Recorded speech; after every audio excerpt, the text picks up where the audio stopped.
بسم اللہ الرحمن الرحیم۔ السلام علیکم ورحمۃ اللہ وبرکاتہ۔ سہما کورس کے اندر پھر سے دوبارہ آپ کا خیر مقدم ہے۔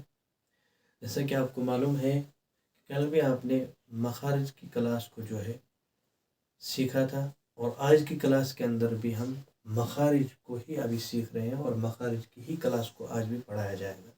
اور امید ہے کہ کل کی کلاس کو بھی آپ نے بہت اچھی طرح سمجھا ہوگا اور اس پر محنت کی ہوگی، اور اگر ابھی تک آپ نے نہیں اس کو سمجھا ہے تو آپ اس کو پہلے سمجھیے، اور سمجھنے کے بعد تب آپ کو یہ کلاس سمجھ میں آئے گی۔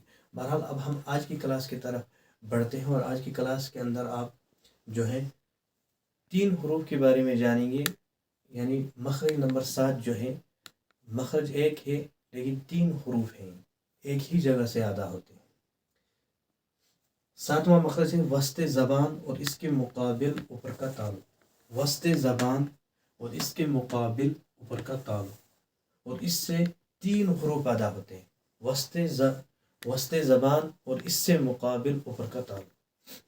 وسط میں نے پہلے بھی آپ کو سمجھایا تھا کہ وسط کے معنی ہوتے ہیں درمیان، یعنی زبان کا جو درمیان والا حصہ ہے وہاں سے جو ہے 3 حروف ادا ہوتے ہیں، جیم، شین اور یا غیر مدہ۔ جیم، شین اور یا غیر مدہ۔ ہو سکتا ہے کہ آپ نے جو ہے یا غیر مدہ آج پہلی مرتبہ سنا، لیکن اب پہلے میں اسی کو سمجھاتا ہوں تاکہ آپ کا ڈاؤٹ یہیں سے ختم ہو۔ یا غیر مدہ اس کو میں نے اس لیے لکھا کیونکہ یا آپ نے پہلی کلاس کے اندر بھی پڑھی تھی، وہ یا مدہ تھی، اور یہ یا غیر مدہ ہے کیونکہ اس یا کے اندر ہمیں مد نہیں کرنی، اور آگے چل کر کے اس یا کی پوری تفصیل آئے گی، وہ میں آپ کو بتاؤں گا۔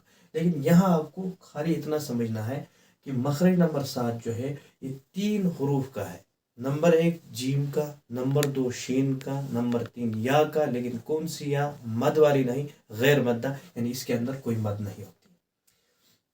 جب تک ہم جیم کو زبان کا بیچ اوپر والے حصے سے اس کا ٹچ نہیں کریں گے تب تک ہم جیم کو ادا نہیں کر سکتے ہیں۔ یعنی اس طرح میں پڑھ کے آپ کو بتاتا ہوں، جیم۔ دیکھ لیجیے آپ کہ جب آپ ادا کریں گے حرف کو تو زبان جو ہے اندر سے ہلے گی، بیچ کا حصہ اوپر والے تالوں سے لگے گی زبان جا کر کے، یعنی بیچ والے حصے سے، تو وہاں جب لگے گی تو تب ہم جیم کو صحیح پڑھ سکتے ہیں۔ اور آپ دیکھ لیجیے، اعوذ باللہ من الشیطان الرجیم۔ جب ہم نے جیم کی یہاں پر پریکٹس کی ہوگی، جیم کو یہاں پر سمجھا ہوگا، تو وہاں جو ہے اعوذ باللہ کے اندر جو ہے قرآن پاک شروع کرنے سے پہلے ہم پڑھتے ہیں، وہاں پر بھی ہم جب جیم کو صحیح پھر کر لیں گے اور آگے چل کر کے تو ہمارا جیم انشاءاللہ تعالی جب قرآن پاک میں جائیں گے تو بہتر سے بہتر ہوتا رہے گا۔ اور اس کے بعد جو ہے شین ہے، دیکھ لیجئے جب ہم پڑھتے اعوذ باللہ من الشیطان الرجیم، وہاں پر بھی شین جو ہے پہلے ہی قرآن پاک شروع کرنے سے ہمیں جو ہے شین کو پڑھنا پڑتا ہے۔ جب تک ہم یہاں پر شین کی پریکٹس نہیں کریں گے تو تب تک ہم وہاں بھی ہمارا شین درست نہیں ہو سکتا ہے۔ تو آگے چلیں گے ہم من الشیطان الرجیم، تو اب یا کی پریکٹس بھی اسی طرح کرنی ہے۔ یہ تینوں جو حرف ہے کافی آسان ہے، تبھی ان کا شارٹ میں نے لکھا ہے، اور اب میں ان کی پریکٹس کر کے آپ کو بتاتا ہوں کہ کس طرح آپ کو پریکٹس جاری رکھنی ہے۔ ہر حرف کی پریکٹس اسی طرح آپ کو کرنی ہے۔ میں نے پچھلی ویڈیوز کے اندر ان حروفوں کے بارے میں سمجھایا ہے، یہاں میں ان حروف کے بارے میں پریکٹس کر کے آپ کو بتا رہا ہوں۔ جیم، جیم، اس کو کھینچ کر کے پڑھیں گے جیم کو۔ اس کے بعد جو ہے شین، شین، شین، شین کو بھی کھینچ کر کے ہم پڑھیں گے۔ اور اس کے بعد جو ہے یا کو بالکل نہیں کھینچیں گے، یا۔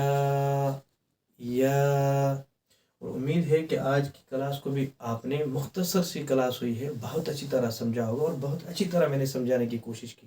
ہاں، اگر پھر بھی آپ کے ذہن میں کوئی سوال ہو، یا پھر بھی آپ کو کوئی چیز سمجھ میں نہ آئی ہو، یا کوئی سمجھانے میں کوئی بات ایسی آپ کو مشکل لگی ہو جو آپ کے سمجھ میں ابھی نہیں آئی ہے، تو آپ کمنٹ بھی کر سکتے ہیں، کال بھی کر سکتے ہیں، اور آپ پوری جو ہے سمجھنے کی کوشش کیا کریں۔ کلاس کے اندر جب تک آپ نہیں سمجھیں گے تو آپ بعد میں بھی آپ کو سمجھنا کافی مشکل ہو سکتا ہے۔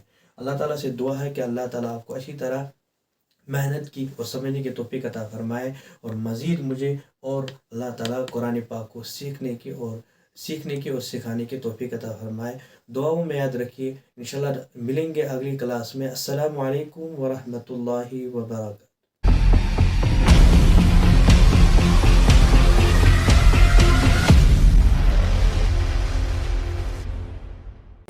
Mm-hmm.